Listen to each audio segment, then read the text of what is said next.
in. This is October 25th.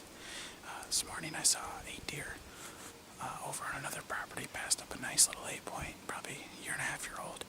I don't necessarily want to, but I switched properties. I'm about 4 or 5, maybe 4 miles away, and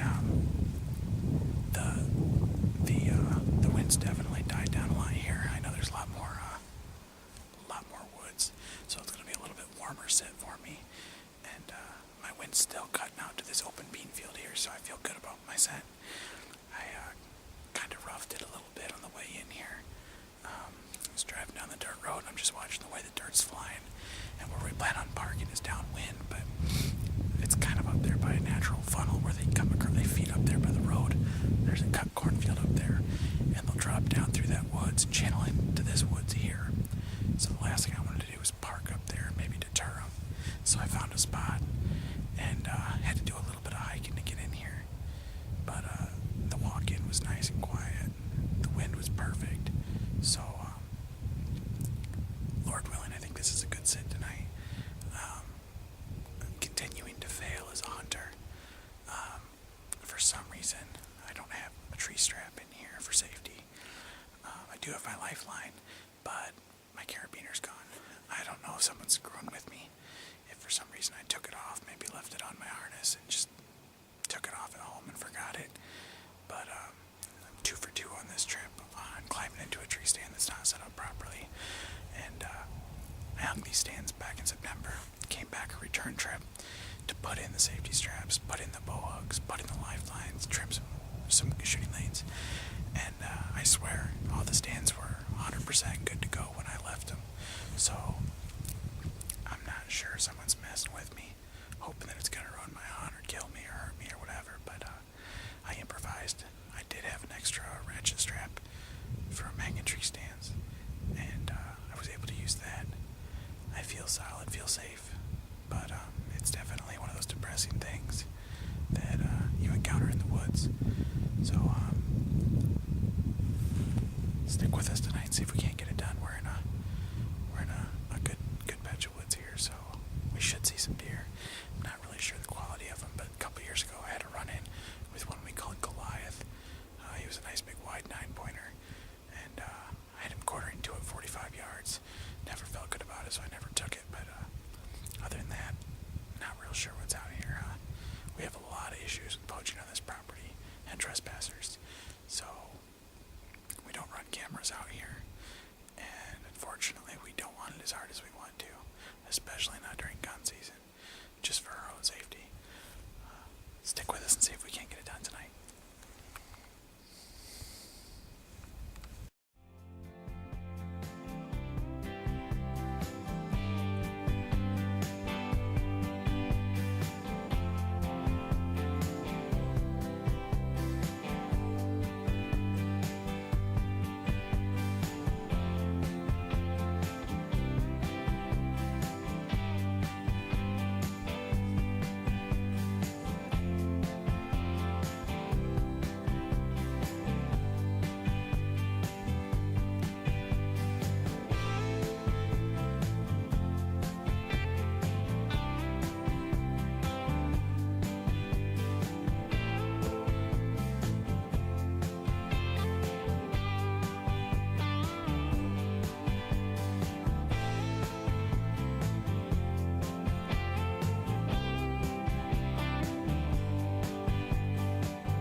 Not sure what kind of footage we got to show you, but last night I put an arrow through this big boy down here in Indiana.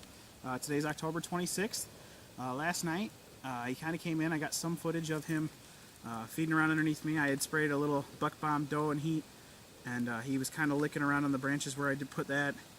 He eventually boogered out and got back out around me out into the field, and I kind of had a make it or break it decision, so I threw the camera out of the way, took a shot. I guessed him at 25 yards, but he was angling away and walking at a fast pace, so I picked a window and I went with it.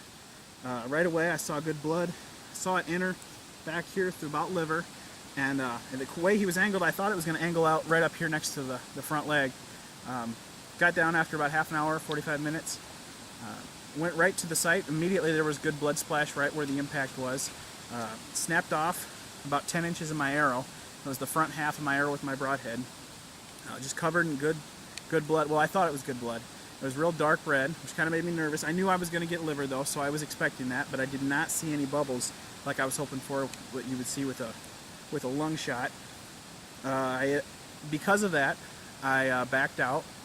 I was real leery and scared and nervous because this is an Indiana whitetail and he looks like a nice mature boy, so I figured I'd give him some time.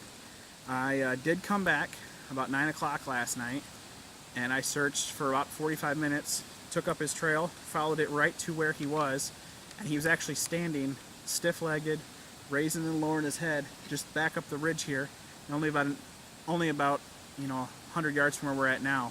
That was actually about 300 yards from where I shot him. And so I backed out. This morning I went on a hunt with my dad just to film, let me calm down, that way I don't push anything, don't do anything stupid, because I've been known to do so. So, come back, got my brother, he worked all night last night, he drove down here. He couldn't make it down here to hunt, because he's too broke, but I shoot a mature whitetail and he gives in and comes down here for me, which means a ton to me. So, we got on this trail, we've been following it like an hour. We weren't going to take up blood because it's sunny now, we can't see anything. So we just grid searched this entire woods here and found nothing. We thought we smelled something, which is true. My brother smelled something, and he must have smelled this guy. I thought it was the Taco Bell we just had, eking out of one of us, but it was this big guy. So we circled back and took up the blood, followed it in a straight line, and it wasn't 10 minutes on the trail. He was right there, maybe 45 yards from where I last saw him. Definitely the most mature whitetail I've ever shot. I don't know how he'll score. I count 11 points on there. I'm sure somebody's going to heckle me on some of them, because this one here might not count to somebody. This one here might not count to somebody. But all 11 of them count to me, and that's all that matters.